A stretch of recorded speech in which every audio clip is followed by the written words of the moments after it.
Kothari ji. First of all, I really appreciate his coming 10 minutes before time. And in my long years at IFTA, very few people do that, of coming on time. So I really appreciate your gestures. It may look a small thing, but it means a lot to the IFTA team. So thank you, sir, for that. On behalf of IFTA, I would like to give a warm welcome to all the delegates, especially people who are coming from the mill in remote places of the country. This is an opportunity for them to come and stay in a good 5-star hotel. Normally the mill people struggle a lot, working 24/7 in difficult conditions. Here is the opportunity for them to come, enjoy the good facilities, the comfortable living, interact with all the delegates, listen to the lectures and enjoy the evenings. And I really appreciate the efforts by the management to send the teams here. Talking about this seminar, I'm going to complete 50 years in 2027 as a part of the industry. 1976, after passing out, I joined ITC. Just to share with you some personal experience. In those days, there used to be huge forests everywhere, by and large. And we were told that there is plenty of wood available. You can cut as much wood as you want from the forest. That time, none of us knew about sustainability. None of us knew about green cover. Nobody talked about it. That was the time. So when I joined Bhadrachalam, the whole place was full of forest. You felt happy that there will be no shortage of wood, never thought about that. Within 2 to 3 years, we realized that there is not much of wood available in the forest. They were depleting. And that's how the concept of clonal multiplication started in those days. That time the chairman of ITC, Mr. Chuk, brought in this concept of clonal multiplications. And today, over the last 50 years, I'm very happy to see how the industry has changed.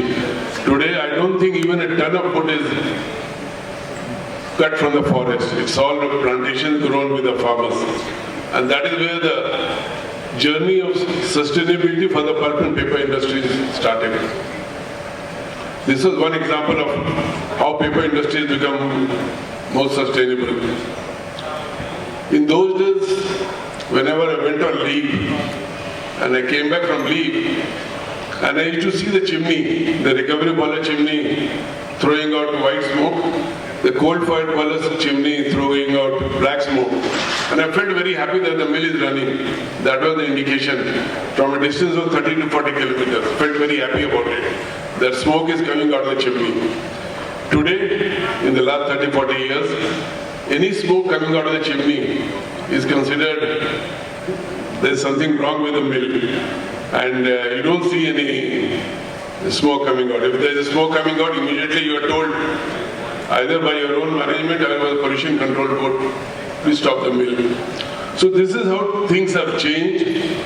The effluent which used to be discharged, used to be black in color, nobody bothered whether it was polluting the river or not. But see over a period of time how things have changed. You're not allowed to discharge. There are norms coming on color. People have to spend a lot of money. But these are all good things for the society. What has happened is the population in the last 50 years has grown phenomenal. The rivers are becoming more polluted partly because of industry and mostly because of the population. All the rubbish from the houses, from the society, all being pumped into the river. And the government is not able to do much on that. They are talking about it. They have started doing something. But the pressure on industry is increasing. And their norms are being tightened. So this is how the sustainability industry is changing. And it's changing for the good.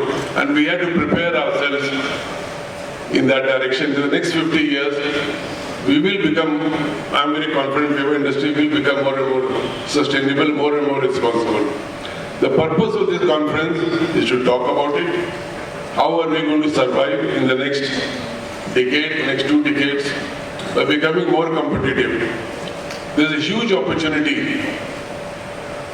We know about plastics, replacement of plastic by paper. There are a lot of discussion, a lot of topics are happening, a lot of things have happened, but the biggest constraint coming in the way is the cost of production of paper. To compete with plastics is not only the properties, it's also the cost. Today, crude oil prices are very high. But in a question of few months, I'm sure this war between USA and Iran will settle down. And also a lot of people are predicting the prices of crude oil is going to crash. Somebody is saying $45, $50, $55. So why I'm mentioning is that if the prices of crude oil crash, plastics will become more cheaper, more economical. And the task for the pulp and paper industry will become more difficult because then you have to compete with cheaper source of plastics. And to replace that is not going to be difficult. So let's use this seminar, our thinking, our discussion. How are we going to compete in the long run? How will we make paper industry profitable? And I'm very confident that we all as a team, with all our knowledge, will find some solutions. With these few words, I again welcome you all and have a good time, enjoy yourself and a good learning. Thank you very much.